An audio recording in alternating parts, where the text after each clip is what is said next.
mana titik tidak masuk akalnya? Di mana titik tidak masuk akalnya? Di mana titik tidak masuk akalnya? Awas ada mobil! Oke, sebelum mulai saya akan mengucapkan terima kasih terlebih dahulu atas nama akun Kuli, Muhammad Alfarinzi, dan juga Rakna Boys. Karena sudah membakar uangnya di saweria.com yang nantinya uang tersebut akan saya gunakan untuk memborong Insto di aplikasi yang sering dipakai ngemis online. Apakah itu? Aplikasi goblok dong.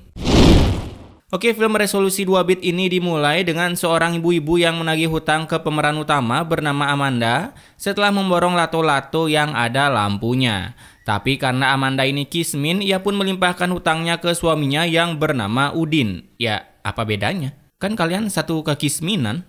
Alhasil suaminya pun harus jual akun FF dulu agar bisa membayar hutang si begundal ini. Kala itu karena telah membayar hutangnya, Amanda yang sangat sayang Udin, ia pun langsung menggombali Udin dengan kalimat ini. Dari awal nikah sampai sekarang, bisanya cuma kasih hidup susah. Wow, sungguh gombal sekali bukan? Setelah penggombalan itu, datanglah bapak-bapak yang mengkambekan kata-kata si Amanda dengan ulti dari cangkemnya.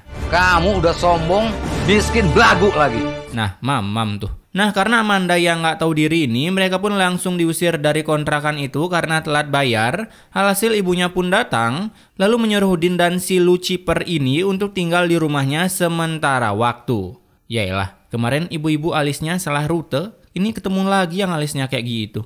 Kemudian keesokan harinya bekerjalah si Amanda seperti biasa, yaitu meminjam-minjam duit ke teman-temannya. Namun karena Amanda ini hanya suka meminjam nggak suka ngembaliin, semua temannya pun tak mau membantunya. Tag teman kalian yang kayak Amanda. Maka dari itu Amanda pun memutuskan untuk membeli pengasih asih di reseller perdukunan, di mana dukun zaman now ini langsung memberi Amanda sebuah jimat agar orang-orang kecantol dengan kata-kata yang dikeluarkan dari cangkemnya. Keesokan harinya dicobalah jimat itu ke tetangganya yang berusaha ngomong sedikit.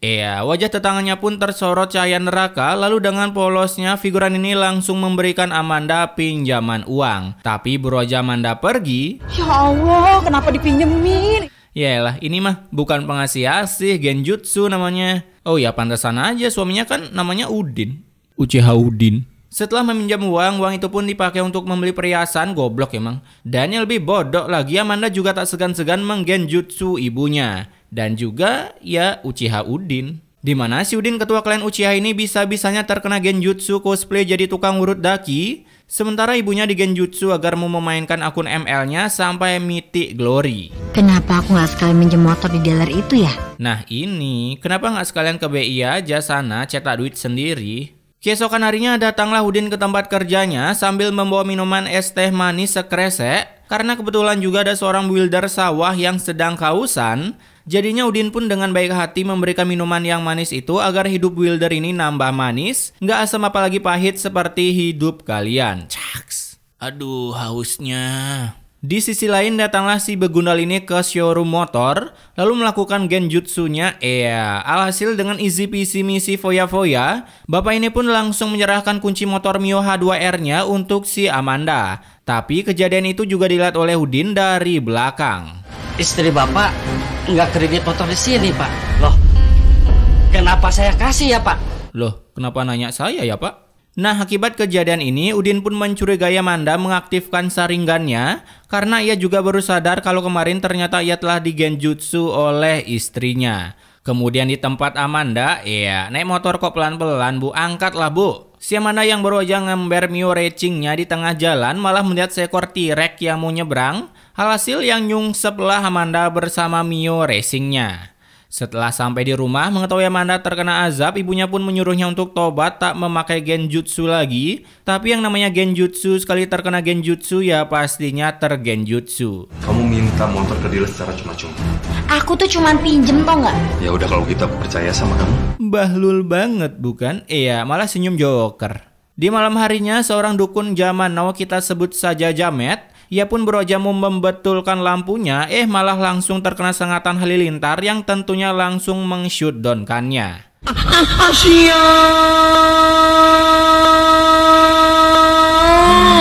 You have been slain.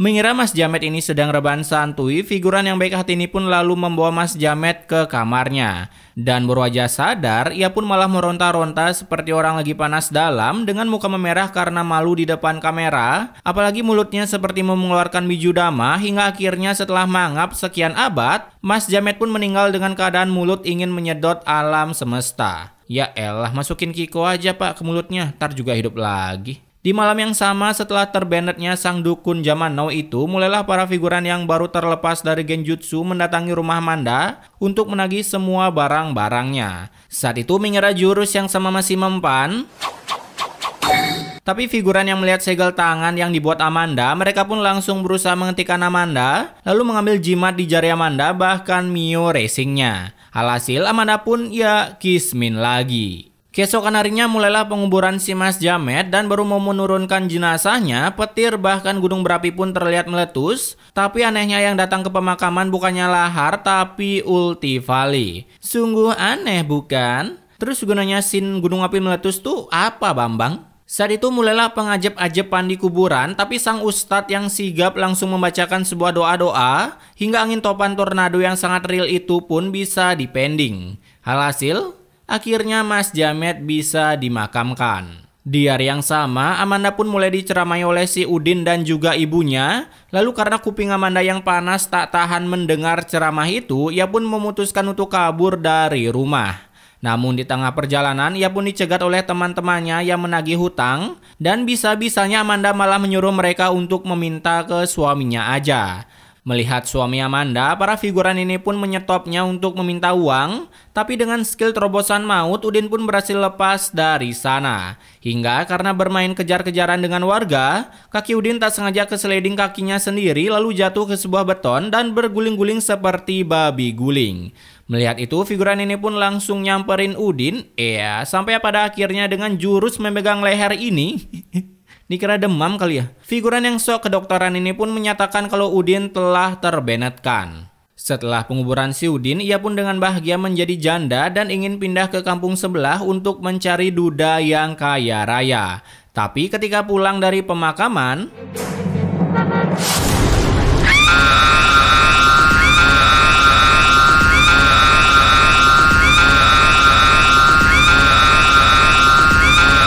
You have been slain. Amanda pun bukannya lari, ia malah terkena stun di tengah jalan sampai Beat yang jaraknya lagi 1 kiloan meter itu menabrak Amanda. Nah, akibat kecelakaan yang membagongkan ini, bisa-bisanya yang sakit adalah suara Amanda yang menjadi serak karena tergedik sebuah jalan yang ada kerikilnya. Ingat tuh, kerikil. Hingga beberapa bulan kemudian, Amanda pun akhirnya tobat sementara dan berjualan bumbu di pasar. Karena ternyata bagi Amanda, banyak juga ya cuannya. Ibu ini niat beli apa nggak sih? Kalau nggak mau ya udah sana pergi, apa masih di sini?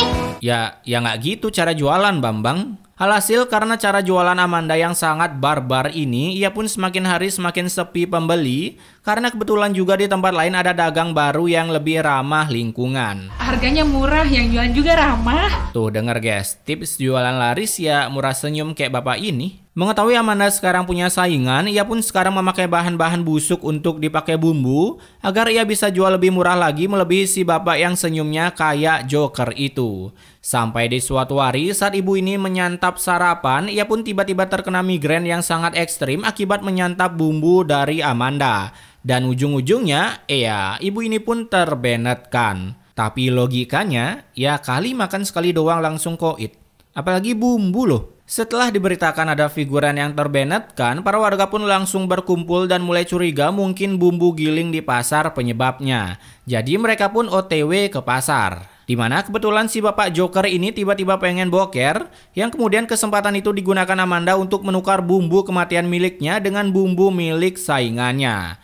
Nah, ketika para warga datang dengan santuy, Amanda pun dengan santuy juga menyerahkan bumbunya untuk diperiksa ke lab.